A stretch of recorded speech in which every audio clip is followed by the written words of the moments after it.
sempre parece fluir em uma direção, para frente. A ideia de viajar no tempo, ou mesmo simplesmente se comunicar com seu eu passado, parece tão estranha que não pode ser verdade.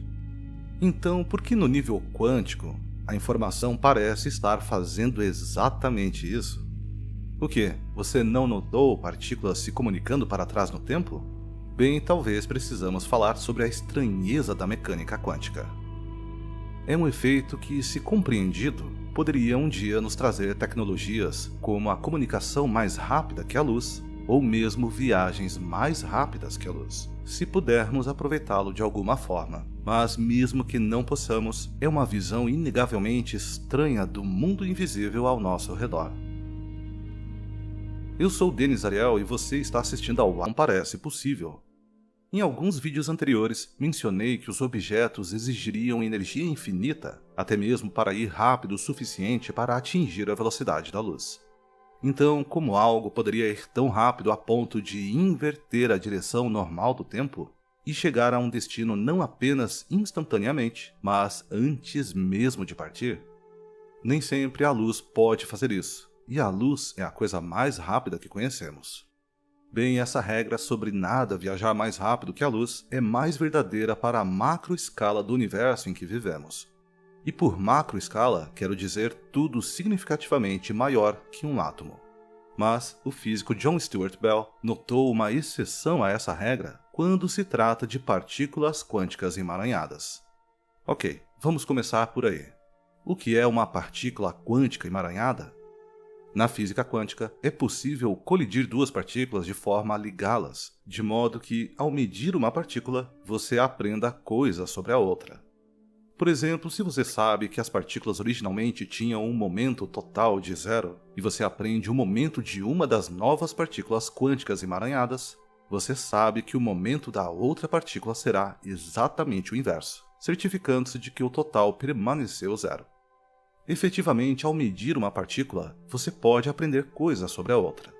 Isso também funciona para outras propriedades de partículas, como posição, polarização ou spin. Superficialmente, não há nada muito estranho nisso. Não é diferente de me encontrar com um amigo e discutir nossos planos para a noite. Combinamos de sair e concordamos que eu pagarei pela noite e meu amigo não. Então, não importa o quão longe fomos em nossa noite fora, ou mesmo se em algum momento nos separarmos, eu sei que estarei pagando a conta, e meu amigo saberá que não. Foi assim que Einstein pensou que funcionava, só que descobriu-se que Einstein estava errado. E se eu e meu amigo não combinarmos com antecedência quem pagaria a conta? E o mais estranho de tudo, ainda concordamos um com o outro de qualquer maneira, 100% do tempo, não importa o quão distantes estejamos. Essa é a coisa estranha sobre o emaranhamento quântico e a física quântica em geral. Gostamos de pensar nas partículas como tendo propriedades fixas. No entanto, nosso primeiro e incrível experimento mostra que as partículas só têm propriedades quando você detecta essas propriedades. Até então, eles são meio vagos sobre toda a coisa das propriedades. Em vez disso, dependem apenas de probabilidades, conforme definido por uma equação de onda quântica. Intuitivamente, isso não faz sentido algum. Olhar para uma coisa não deveria ser o que lhe dá propriedades, certo? Bem, como você saberia? Se uma árvore cai na floresta, ela faz barulho? De acordo com a física quântica, não necessariamente. Vamos falar sobre aquele primeiro experimento, o experimento de Bell. A matemática para isso é bem complicada, mas tenha paciência, pois vale a pena. O experimento foi concebido pela primeira vez por John Stuart Bell, que queria saber se as partículas realmente tinham propriedades secretas porque isso não apenas questiona nossas percepções da própria realidade, mas também significa que, no momento em que uma partícula decidiu seu resultado de spin, seu parceiro emaranhado quântico soube instantaneamente que essa decisão havia acontecido. Você poderia testar as duas partículas ao mesmo tempo, não importa a distância, e teria o mesmo resultado. De alguma forma, a informação viajou de uma partícula para outra em nenhum tempo, muito mais rápido que a velocidade da luz. Então algo estranho já estava acontecendo aqui.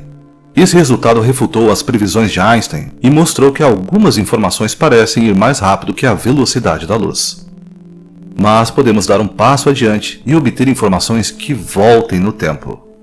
Há outro experimento, conhecido como experimento de escolha retardada.